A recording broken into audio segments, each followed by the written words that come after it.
Right, welcome back everybody, broadcasting to you from Election House. This is the IEC National Headquarters, and we are paying a visit to the IEC this time. Usually they come into studio and of course we have a nice chat with them, but this time we thought we'd come and see how things are going here at the IEC ahead of the registration weekend. Of course, this weekend has been set aside for South Africans to go out there and register to vote in the upcoming elections. We don't know the date of the elections, but obviously we know that they're going to be happening next year, 2024. There are many, many more eligible voters that are out there that need to register for the upcoming elections. If you haven't registered, you can't vote. Just remember that. You need to go out and register, get your name out there.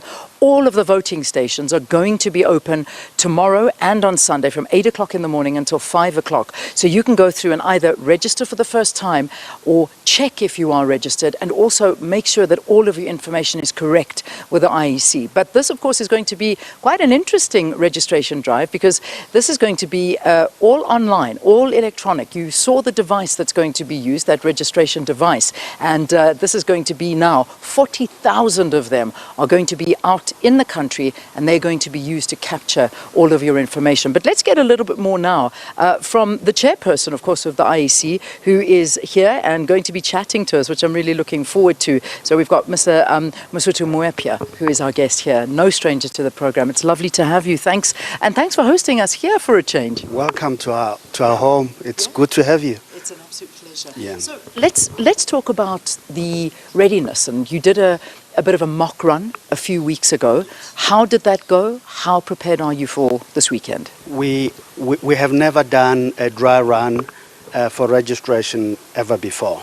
We have done it on this occasion because we really want to ensure that everything works as it should. We are satisfied with the outcome of the dry run. It has pointed a few things to us that we were able to deal with. But even so, overall, it was a great success for us.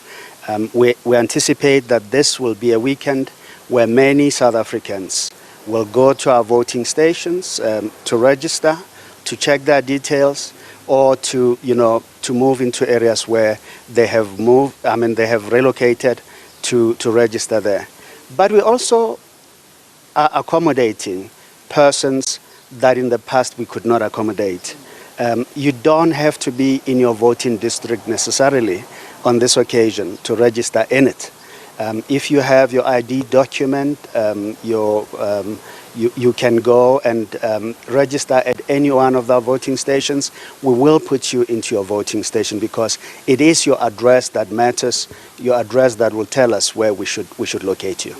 And this, of course, is a very important one, because I think for me, and the more I was shown how the device is actually working, that electronic device that will be capturing South Africans' details, and this for me is showing a real big leap into the future, that this is possibly the start of this online voting that so many people talk about. Is this what we're preempting? Do you think it'll happen in these elections, or this is in the future? Well, we're not too far.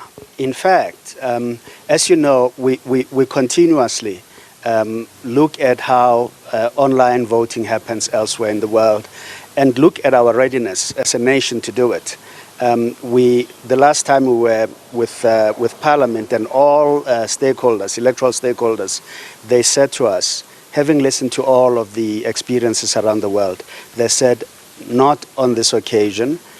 Let's continue with our current practice, but continue to scan the environment, look at the horizon, and see how far we can go. We are quite happy. This online registration really takes us very close to online voting. Let's have the confidence in it, and once we know how it works and we can trust it as we should. And I'm saying to you, we have tested this thing, it works. But an ordinary South African must have that confidence, and then all of us can take a leap into the future and then work on electronic voting as well. Trust is a big thing, and unfortunately South Africans have lost a lot of trust in the way things work. Now, obviously, going electronic, people are asking, yeah, but there's a lot of manipulation that can happen in terms of the voters' roll, in terms of how things are changed, and people don't necessarily trust the systems or trust the system. That's just how, unfortunately, South Africans think, and it's not a bad thing to be questioned. How safe are they? They are safe with us, Leanne. And I know what you say. Even with us, when we started with online registration, you know that people will rely on others to do some of these things for them. Once people have the confidence of doing it for themselves, there are many safeguards we have built into the process, where you may not necessarily have to have someone check these things for you, and your confidentiality, the security of your data is assured. All data that goes onto our devices is encrypted, end to end, and even if that device was to be lost in an accident or something like that, that data will never be in the public. So these are things we are increasingly making people aware of, and enlisting their confidence in the systems. And I'm almost convinced that this registration weekend will in fact show a lot more of the good qualities of the registration preparations we have put even in this device. And I think that's what people really do want to be hearing, that this is. And I know that there's a central database that every one of those link up to. And James was actually telling us off air that they see if the battery's going flat, if something is untoward on the device, if something's going wrong, they can intervene immediately, which I think is a fantastic thing. Okay, let's walk away from that and talk about in terms of how many people you're wanting, because I know that the number has been set at 1 million new registrations. Do you think you'll reach that? Yeah, I think internally we say what is the thing that we are looking at, given the information that we have. But it's important to first say, every one of the people out there that are not registered yet, we're waiting for them this weekend. Yeah. Every one of those that have moved and changed their addresses, we are waiting for them, and we will be working with them, helping them. It's going to be very quick, it's going to be very easy, and it's going to be fun.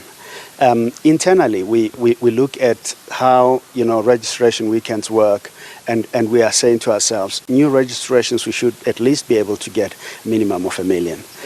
We are not saying we want 1 million only. We are looking for everyone that is available out there that needs to be registered. And we are saying, you know what, sons and daughters of the soil, your country needs you. And you need your country. This is your democracy. You've got to own it.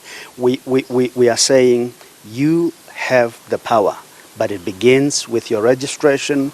It ends with you voting on election day. But thereafter, maintaining this democracy consistently by participating in how your choices translate and how you engage those that are in government because you have made a choice for them. Can you give me an idea of how many potential or how many unregistered voters there are that are now eligible to come and register? Statistics, South Africa has released census data fairly recently. They are saying there are 62 million South Africans. They are saying there are about 36 or so million, persons who are over the age of 18. We are looking for every one of those. How many are registered so far? What do we have on the system? We have 26.23 million. About just over 10 million that are not registered. But Leanne, the most important thing is, census data gives you an indication. The population register gives you the exact numbers, because you can then say so and so and so and so and so and so are the people we are looking for. And that's really where we are working with Home Affairs, trying to locate people where we can. We do targeted registration, but we make these calls as we do today, that every one of them must come and be registered. Two very quick issues. Obviously, the election date has not been set. We know it's happening next year. There's delays in the ruling of the Constitutional Court with regard to vote allocation, seat allocations, all of those kind of things. You must be concerned that this is going to delay the elections further, because if it doesn't happen soon, you've said it before, this is going to put a big dampener on the preparations. We do have numbers, a number of areas for where we get pressure. And indeed, certainty on an election process is important. The matter that is in court determines a few things for us. One, it's the regulations that we have. If the law is to be amended, we have to amend regulations that we need to publish. But also, we need to prepare our systems for candidature and other things. Out of respect for the court, and we understand these are difficult issues. We know the court will apply itself. We are anxious and we are hoping that we will get a decision soon. Yeah. A final issue that I want you to touch on is this whole issue with SATU and the EFF. It's obviously it's elections, so the loudest voices are heard, and this is where the EFF have come through, and they are saying that you prioritize hiring members of SATU, and they say that they are more affiliated to the ANC, and this is not fair. What is your reaction to this? They know, and every one of our party of our parties that are in the party liaison committee really know the truth about this. And for us, really, we do not want to engage them in the media and everywhere. We engage with them in the PLC. They, in fact, know that the people we employ, if they are teachers, we don't even know what affiliations they have. Anyone that we employ, no one gives us a database of SATU or any other union and say, these are the people we have. When you employ, you can then take them off. But in fact, we have shared with all of our political parties, and I must say, I'm asking for them to help us, because this doesn't help. When we looked at the issue and the criteria of recruiting staff, we had already discounted people that are politically active in any sphere, whether they are in a trade union movement, whether they are in a political party. If they are active, we ask them as political parties to say, so-and-so holds an office, a politically active office, and so we don't take them. Yeah. So we are saying in this instance, the issue about SATU and everybody else is not an issue that we are able to manage. We don't know who belongs to where, and sometimes to be a member of a trade union movement means nothing, because the Constitution protects the right of everyone to affiliate. Is it a policy of the IEC? Because Julius Malema said and stated it is a policy of the IEC to ensure most of the election officers are SATU members. Do you agree or do you deny that statement? Strongly deny it. We don't have a policy like that. And parties know. We don't. We don't have a policy that says so-and-so is a trade union or SATU affiliate, and therefore we take them. We don't. And Leanne, let's just put it plain. We have gone extremely from the right to the left, in that we were accused before of not employing young people. In the last elections, young people were almost 70% of the people we employed. And that, it's never mentioned quite a lot. And we had a lot of challenges. We need to strike a proper balance. Teachers work with communities, are respected in communities.